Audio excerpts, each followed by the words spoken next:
കൊല്ലം നഗരത്തിൽ വിശദമായ ഒരു പരിശോധന നടക്കുന്നുണ്ട്. നമ്മളിവിടേക്ക് എത്തിയത് എക്സൈസ് അതുപോലെ തന്നെ മോട്ടോർ വെഹിക്കിൾ ഡിപ്പാർട്ട്മെന്റ് അടക്കമുള്ളവരുടെ നേതൃത്വത്തിലാണ് ഈ പരിശോധന തുടരുന്നത്. ആഡംബര വാഹനങ്ങൾ അടക്കമുള്ള പരിശോധനയുടെ ഭാഗമായി എത്തുകയും ചെയ്യുന്നുണ്ട്. ഇപ്പോൾ എന്താണ് ഈ പരിശോധനയുടെ കാരണം എന്നുള്ള കാര്യം കൊല്ലം ആർ ടി ഒ കൂടി ഇപ്പോൾ വ്യക്തമാക്കും. സാർ, എന്താണ് നമ്മുടെ ഈ പരിശോധനയുടെ പ്രധാനപ്പെട്ട ലക്ഷ്യം എന്താണ്? ലഹരി പോലുള്ള സാധനങ്ങൾ, അനാവശ്യമായ സാധനങ്ങൾ കടത്തുന്നുണ്ടോ എന്നുള്ള ഞങ്ങളുടെ ഒരു അതിനുള്ള മെസ്സേജാണ്. എല്ലാ വാഹനങ്ങളും ഏത് സമയത്തും നിർത്തി പരിശോധിക്കാം. എത്ര ലക്ഷറി വാഹനങ്ങളാണെങ്കിലും ഏത് സമയത്ത് നിങ്ങൾ വാഹനം ഞങ്ങളെപ്പോലുള്ള ഏജൻസികൾ തുറന്ന് നോക്കാനുണ്ടാവും. ബോംബിംഗ് രീതി തന്നെയാണ്. അതെ, ഞങ്ങൾ MID ഉണ്ട്, പോലീസ് ഉണ്ട്, എക്സൈസ് ഉണ്ട്, എല്ലാ ഡിപ്പാർട്ട്മെന്റിലും ഉണ്ട്. അതുകൊണ്ട് തന്നെ ഞങ്ങൾക്ക് പെട്ടെന്ന് തറവായിട്ട് നോക്കാനും പരിശോധിക്കാനും കഴിയുന്നുണ്ട്. വിവിധ ഭാഗങ്ങൾ ഇത്തരത്തിൽ പരിശോധന നമ്മൾ എതിരേജിക്കുന്ന സിറ്റി തന്നെ. പിന്നെ കൂടാതെ ഇപ്പോൾ റോഡ് സേഫ്റ്റി മന്താണ്. റോഡ് സേഫ്റ്റി മന്ത് നടക്കുന്നത് കൊണ്ട് തന്നെയാണ് കമ്പൈൻഡ് ആയിട്ട് ഞങ്ങൾ ഇങ്ങനെയുള്ള കാര്യങ്ങൾ ചെയ്യുന്നത്.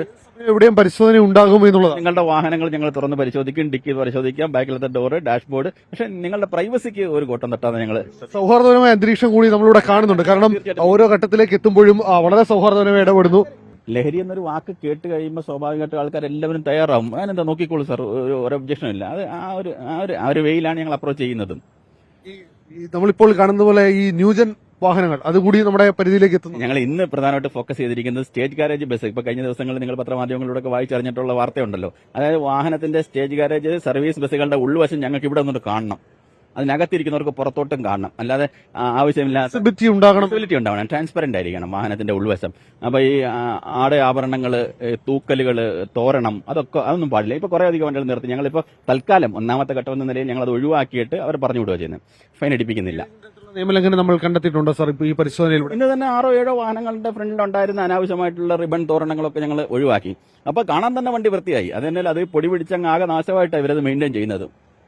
പിന്നെ അത് ചെയ്യുന്നുണ്ട്. അത് കൂടാതെ ഇന്റൻസീവ് ചെക്കിംഗ് എന്ന് പറഞ്ഞാൽ വാഹനം നിർത്തുക, എല്ലാം ഫുൾ പരിശോധിക്കുക, എല്ലാം പരിശോധിക്കുക. അതാണ് നടന്നുകൊണ്ടിരിക്കുന്നത്. Thank you. ഈ പരിശോധന ഇപ്പോഴും തുടരുകയാണ്. കാരണം ഏത് ആഡംബര വാഹനവും ഏത് സമയവും എവിടെയും പരിശോധനയ്ക്ക് വിധേയമാകാം എന്നുള്ള സന്ദേശമാണ് വിവിധ ഡിപ്പാർട്ട്മെന്റുകൾ നൽകുന്നത്. നമ്മളിപ്പോൾ നിൽക്കുന്നത് കാരണം ഒരു വശത്ത് എക്സൈസിന്റെ ഭാഗത്തുനിന്നുള്ള പരിശോധന ഇപ്പോൾ തുടരുന്നുണ്ട്. അതേസമയം തന്നെ മോട്ടോർ വെഹിക്കിൾ ഡിപ്പാർട്ട്മെന്റ് അതുപോലെ തന്നെ പോലീസ് ഈ സംയുക്തമായ പരിശോധനയിലേക്കാണ് നിലവിൽ ഇപ്പോൾ കടക്കുന്നത്.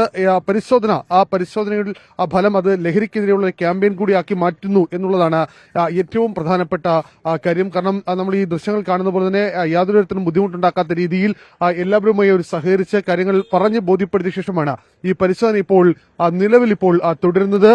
ദൃശ്യങ്ങൾ കാണുന്ന പോലെ തന്നെ ഏത് വാഹനവും പരിശോധനയ്ക്ക് ഏത് സമയവും വിധേയമാകും എന്നുള്ള ഒരു അവയർനെസ് കൂടി ഇപ്പോൾ നൽകുന്നുണ്ട്. ഇപ്പോൾ എക്സൈസ് ഉദ്യോഗസ്ഥർ കൂടി ഈ പരിശോധനയുടെ ഭാഗമാകുന്നുണ്ട്. സാർ, നമ്മൾ ഈ ഒരു പരിശോധന എക്സൈസിന്റെ ഭാഗത്തുള്ള പരിശോധന ലഹരിക്കെതിരെയുള്ളതാണ്. അതെ. ഈ വണ്ടിക്കകത്ത് എല്ലാം കടത്ത് കാര്യങ്ങളൊക്കെ ഉണ്ടല്ലോ, എല്ലാ വണ്ടിക്കകത്തും ഉണ്ട്. അല്ല, നമ്മൾ ഒരുപാട് പിടിച്ചിട്ടുണ്ട്. അതിനുള്ള ഒരു ഇതായിട്ട് പിടിച്ചത് തോന്നിയുള്ളൂ. ഏത് സമയം ഇനി എവിടെ ഉണ്ടാവും? എന്നാലും കൊല്ലം ജില്ലാ ലിമിറ്റിലാണ് ഇപ്പോൾ ഈ പരിശോധന, സിറ്റി ലിമിറ്റിലാണ് ഈ പരിശോധന ഇപ്പോൾ തുടരുന്നത്. വരും ദിവസങ്ങളിൽ എല്ലാ സ്ഥലങ്ങളിലും ജില്ലയുടെ വിവിധ സ്ഥലങ്ങളിൽ പരിശോധന തുടരും എന്നുള്ള വിവരം കൂടിയാണ് ഇപ്പോൾ അന്വേഷണ സംഘം, അതായത് ഇതുമായി ബന്ധപ്പെട്ട പരിശോധനാ സംഘം ഇപ്പോൾ നൽകുന്നത്. കൊല്ലത്ത് നിന്ന് ആർ. അരുൺ രാജ്, 24.